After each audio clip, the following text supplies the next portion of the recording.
It's the beginning of Insanity Week. It's the craziest stories that I could find. I didn't actually want to find them. They found me. Well, we're covering some of the craziest stuff this week on Dead Rabbit Radio. First off, a time traveler appears in a city in Wyoming. His mission? Warn us of the massive alien invasion coming in the year 2018. And then we meet a group of people who have pierced the veil between reality and fantasy using methamphetamines. And they've started their own religion. They're gods, the Shadow People. Today on Dead Rabbit Radio.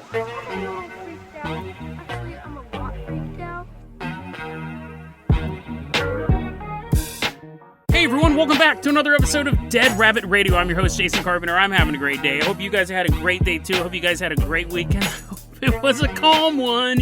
Because this week we're going to cover some of the craziest stories we've come across on Dead Rabbit Radio. I didn't go out of my way to find them.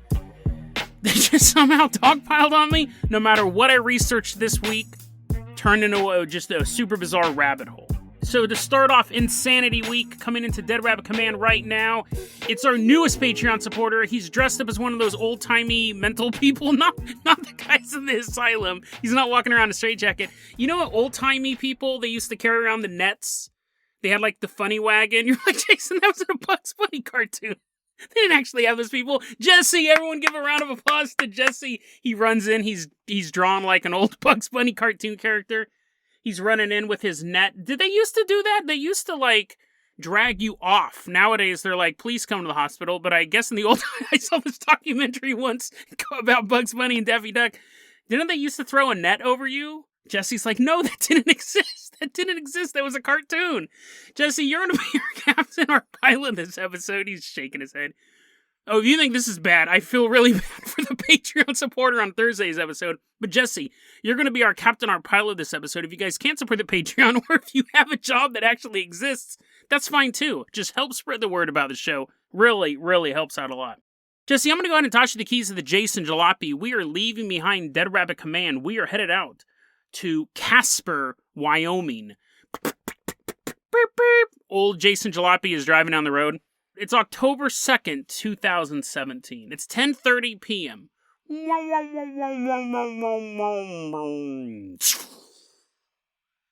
A man appears in the middle of the street. He's like, what? Where am I? And someone goes, you're in Casper, Wyoming. And he goes, no, I mean the date. And they go, we should ask that. You asked where you were.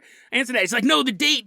And they said, it's October 2nd, 2017. And he goes, they've sent me back too far. And he's running through the street of Casper, Wyoming. I have to warn somebody. I have to warn anybody. He's running around. This man's name is Bryant Johnson. This is a true story. Well, the true part is there's a man named Bryant Johnson in Casper, Wyoming. He says he's from the year 2048. He's running around. He starts saying he has to talk to the president of town. Who's the president of the town? And people are like, what are you talking about? And then he'd like run away, and then he'd run into someplace else, and he'd be like, what year is it? He already knows the year. That's just the best way to start the conversation. He wants people to know he's a time traveler. He's doing this. The police are called out. They come out, and they see this man. He's running around. I was kind of making the story more exciting. It was more like he was stumbling around town, going, where's the president of town? People are like, what? The alien invasion's coming. He wasn't this super active Kyle Reese character. The reason why I had to add that disclaimer was, one, because it's the truth. I wanted to make sure I was telling the truth. But two, what's coming next? When the police show up, this man who I previously said was running all over town, the police walk up to him and they can obviously tell he's incredibly drunk. They give him a breathalyzer test. He blows a .136, which a .08 is legally drunk, or at least legally drunk to drive. So this guy is off the sauce, or on the sauce, or off his rocker, or all sorts of stuff, right? This guy's super drunk. That's a legal term. The guy was super drunk, Your Honor. So the police question him. They're like, listen, you're drunk. It's not really a question. It's a statement. We're going to say that you're drunk. And he goes, that's funny that you say that. It's funny that you say that because you're right. I am drunk. I am drunk, officer, but not by my own accord. You see, in the future, this is the greatest excuse. This is the greatest excuse I've ever heard. In the future, the only way you can time travel is to be incredibly drunk. You're like, Jason, that's not a good excuse at all. That's the worst excuse. Well, I think it's a creative excuse. He says, listen, so what happened was in the year 2048, I was put on this giant teleportation pad, and to make it so I could actually time travel, I was force-fed liquor. It's his favorite liquor, honestly. He was like, can I have Jack Daniels, please? Glug, glug, glug, glug, glug. They don't give him like gin or something disgusting. They force-fed him liquor, and the liquor the body has to be saturated with alcohol to travel back in time. And the police are looking at each other, and they're like, we don't know how time travel physics are going to work in the year 2048. All we know is that you're drunk here now. And you're running around, you're not running around. Jason keeps adding that detail. You have laser blasters, you're shooting everyone. You're stumbling around town, you're harassing people, you're publicly intoxicated, we're bringing you in. And he is like, no, you can't do that, because he does have this mission. He was sent back in time to warn about this alien invasion that's coming in the year 2018. He was supposed to return to the year 2018, but he was sent back to the year 2017 instead. So Jason, why are you covering this story? It seems like just a local weirdo, got a little drunk, hallucinating, whatever. I mean, it's not outside the realm of what I cover on this show. It does involve aliens, but there's a specific reason why I'm covering this story. It's funny. It is funny, and it does give us an idea of what time travel may be like. What I thought was really interesting was that he was sent back in time to warn us of an alien invasion of the year 2018. Now, obviously, it's the year 2021. It never happened. But the people who sent him back, now, this could just be his alcohol-addled brain, but the people who sent him back were aliens.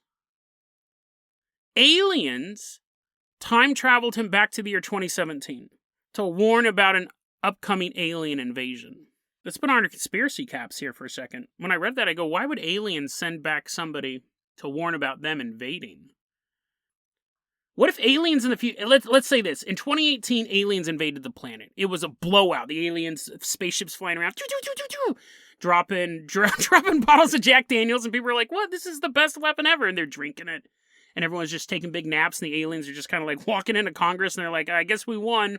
We didn't know humans would react so poorly to our biological weapons. We thought it would kill them, but instead it just put them to sleep. So it's now the year 2048, and the aliens who've invaded Earth hate it here. So they decide to send the most sober human back. They're like, this man only has a blood alcohol content of 0.136. They send him back in time.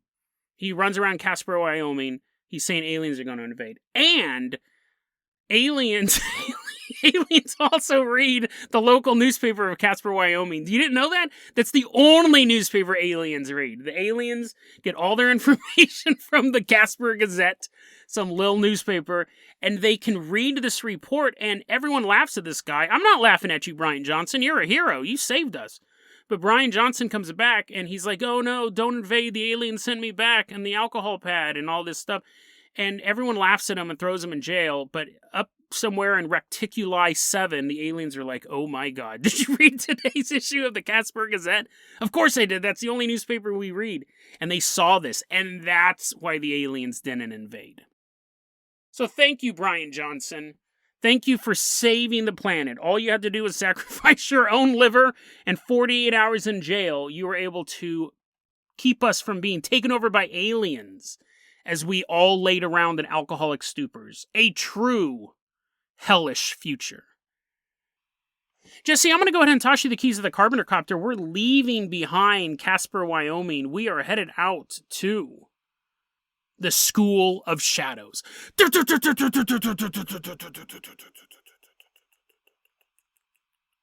This is where the insanity starts. This is where the insanity of Insanity Week starts. We're going to take a look at a group of people who have formed a new religion.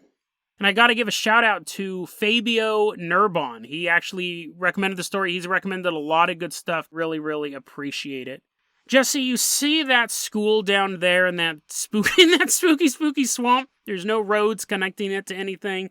It's all like dark and moldy and everything like that. That's where we're going. So hope you guys, me and Jesse have on our gas masks and our PPE. Hope you guys brought those when you came to listen to a podcast. We're walking through the swamp. We open up the school doors.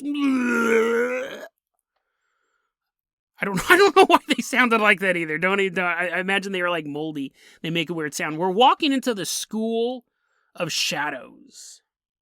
This school was set up by a man on Reddit known as ThoughtBot100. And I couldn't verify it, but I think we've covered him before. We've done a lot of meth stories on this podcast, even starting early on. I think episode 4 had a meth story, so I think I've covered him before. But he created this subreddit back in February 2021. Has 185 members, which is 185 members more than it should have. And I'll explain why. I'm not jealous, but I'll explain why. But let's take a look at the theories here. So we walk into the School of Shadows, and we sit down in a desk. We all sit down on the same desk. It's a quantum desk. It can hold all of us. Let's take a look at what ThoughtBot100 is teaching. He has a philosophy known as the life addition theory, where life is about adding things. Life is constantly about growing as a person. Fascinating, really, if you think about it, and it's quite simple. You gain experiences. You don't really lose experiences. You gain knowledge. I mean, you can forget things, but it's not really that you forget it, it's that you just don't have access to it anymore. Life is always about addition. So you constantly need to be adding observations to your life, adding information to your life, adding experiences. That is what the universe wants. Life is perception. Perception is thought. Thought is reality. So what you perceive is reality. That is the secret. That is the science to getting rich. That is an old philosophy. You can warp reality through your own thoughts. And if you get a bunch of people together and they agree on reality, that is what constructs the universe. This isn't groundbreaking stuff. It's interesting. It's not groundbreaking stuff. I hadn't heard of the life addition theory before, but the idea that thoughts and reality is, and we've all decided that that's wood. We've all decided that my hand won't go through oak. That'd be awesome if everyone on the planet just goes, Jason's hand can go through oak. Like, if everyone just believed that. I'm just, like, sticking my hand pulling squirrels out of trees all day long. I'm like, thanks, world. But those are all, I remember hearing that type of stuff in high school. That was, like, high school philosophy. So that's all well and good, and I can understand where that logic's coming from. This is where it starts to get darker. This is why it's the School of Shadows, and not the School of Intro to Philosophy. If thought is reality, and everyone's combined thoughts is what makes up the reality of the universe, the shared reality, psychosis bends the rules of the universe. Quote, "We believe psychosis has contributed to dismantling reality and making it more simulation." Unquote. Which we hear a lot about in conspiracy theory today. That we're moving to a reality that's so cartoonish that you can look at and go, how are things playing out the way they are? It feels like we're in a simulation. It feels too dynamic, too action-packed, too full of mystery. Like constructed mysteries. It seems like we're in a simulation rather than a random chaotic universe. And you could say predictive programming isn't the Illuminati putting stuff in television shows to predict what they have to do because some sort of weird cosmic rule. It's the opposite. The universe is so bizarre now that it's replicating what is in the popular culture. That it is a natural phenomenon. And that's kind of what's going on here. The psychosis is actually bending the universe and making it less real and more simulation. So the goal of the School of Shadow is to continue this process. And the best way to continue this process is with the deities of the universe on your side, aka the Shadow People. We've talked about Shadow People a lot on this show. Shadow People, I've had personal experiences with Shadow People. I'll put those episodes in the show notes. There's a whole bunch of theories, whether they're interdimensional, whether they're jinn, whether they're alien, whether they're the original inhabitants of hell who were pushed out when demons came down. There's a ton of different theories on these guys. Are they ghosts? Are they more malevolent ghosts? But the Shadow People, you can see them when you are in an area where Shadow People normally inhabit. a haunted house, a normal house, if a shadow person wants to pay you a visit. Another way that you can actually see shadow people anywhere, you can be at the mayor's office, you could be talking about the upcoming alien invasion. Smoking meth and staying up will allow you to see the shadow people. I don't really think just staying up on its own will allow you to see shadow people, but definitely a very well-known side effect of smoking meth, of meth psychosis, is seeing the shadow people. I used to follow the subreddit, the meth subreddit, and I had a hard time telling, because I also follow a bunch of paranormal subreddits, and I would see shadow people pop up all the time in my Reddit thread, and I would have to look to see if it was a meth subreddit or if it was The Truth Is Here or Ghosts or some other subreddit. They talk about shadow people all the time in the meth subreddit. But ThoughtBot100 has an idea here. We should worship the shadow people. They're the closest we have to real gods, real angels, real demons, are the shadow people. And that's an interesting thought, because I guess I should add this in now. ThoughtBot100 smokes a lot of meth. He does a lot of meth. He's on a lot of the meth boards as well. And I might have mentioned that earlier. I think I did in passing, but to be specific, he does smoke a lot of meth, and he's very open about that. How many people can say they've actually seen God? I can say I've seen the work of God in my life, but I've never seen him. I mean, my eyeballs are still intact. I'm not a pillar of salt, but I've never seen God. But you can see the shadow people tomorrow if you start, or maybe tonight, depending on how quickly you can get it. I'm not recommending this, but if you did start using meth and had meth psychosis, you could see shadow people. Don't do it. It's not worth it.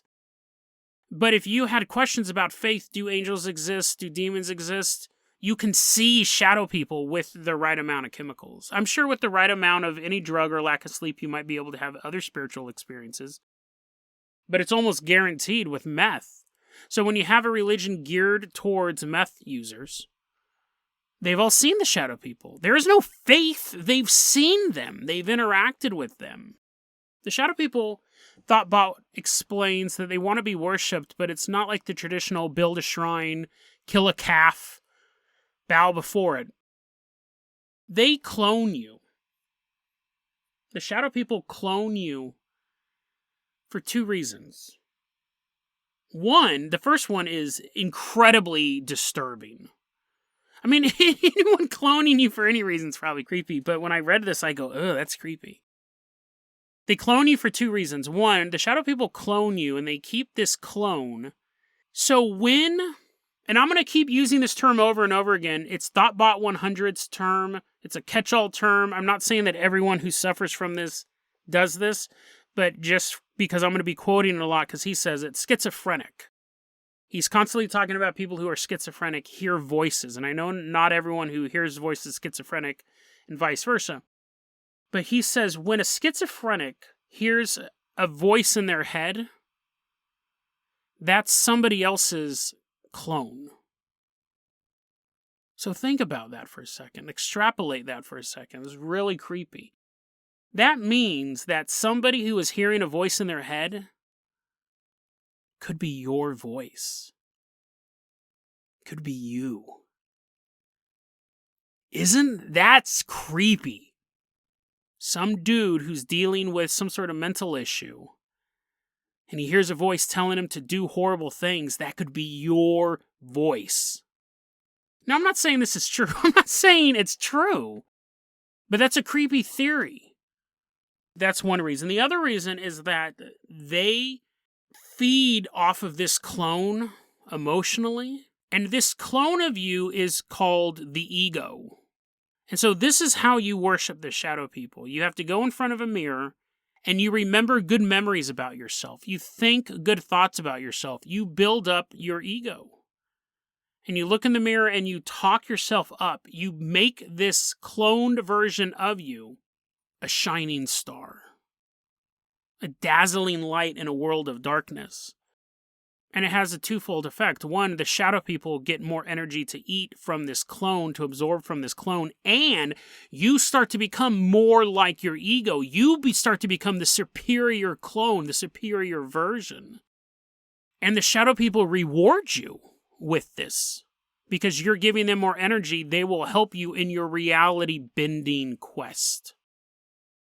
Another interesting thing that Thoughtbot points out is that almost every religion reveres the prophet. But we are all prophets. We all predict things every single day in our dreams. Second rule of the School of Shadows. Well, first one is it helps to smoke meth, right? It helps to smoke meth so you can see the shadow people. 2, every day look in the mirror, do this multiple times a day. Give yourself a big ego. Like literally talk about how great you are, remember great things that you did. Imagine yourself being great. That's giving the shadow people more energy to feed off of. 3, keep a dream journal. Because the more you write down, the more dreams you remember. And the more you write down, you can start to make connections between your dreams and reality. You're actually seeing the future. Thoughtbot goes on to proclaim that all schizophrenics could be a prophet. The voices that they're hearing, since they're us, since they're actual voices, they're egos that are spread out across the planet, they could be telling them your dreams that you had, and it's their job to make sense of them. Just like any prophet, it is their job to make sense of the vision. One of the quotes in this is, quote, "We believe in the voices." This is deeply unsettling stuff, honestly. You notice I'm not cracking a bunch of jokes. I find this very, very unsettling for a couple reasons. But we'll get into this. I want to get into a little bit more. But yeah, I find this deep stuff deeply unsettling. I think you can tell my tone has changed a bit. I definitely can tell as well. But let's talk about this real quick. Thoughtbot 100 himself is currently creating a new heaven for us.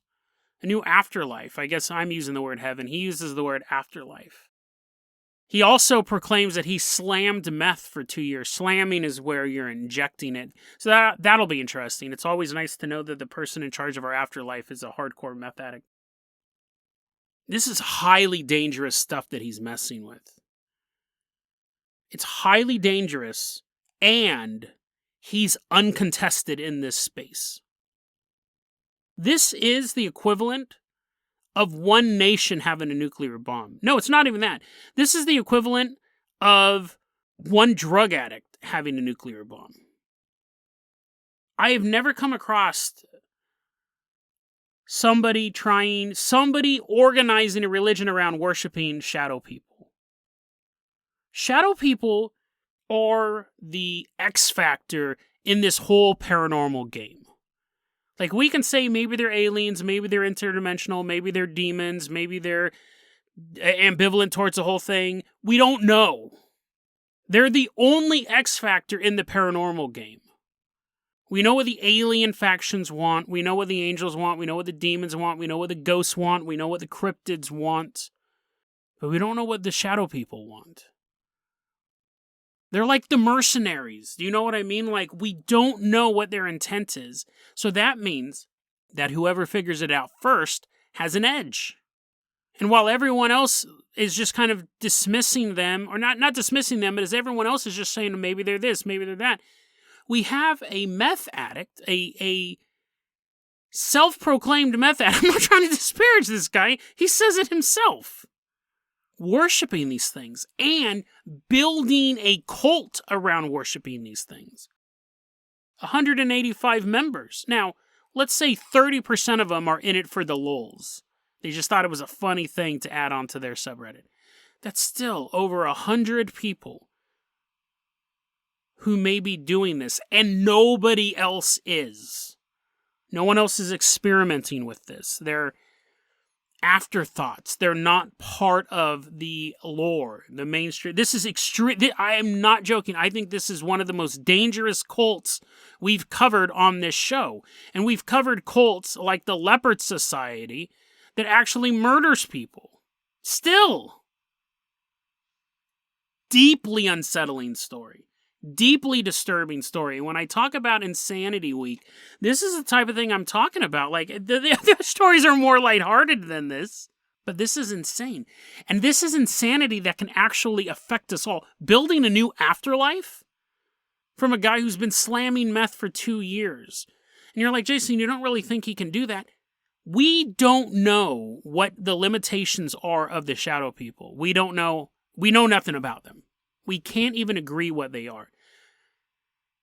You hear knock on the wall, you can go, maybe that's a ghost, maybe that's the plumbing, da-da-da-da-da. You can debate that. But ghosts in and of themselves, we for the most part, you go, they are trapped here, they didn't go into the light, they have something that they didn't finish. Those are small variations. Whether or not you go, no, they have to do this, those are small variations, but we know that ghosts are human.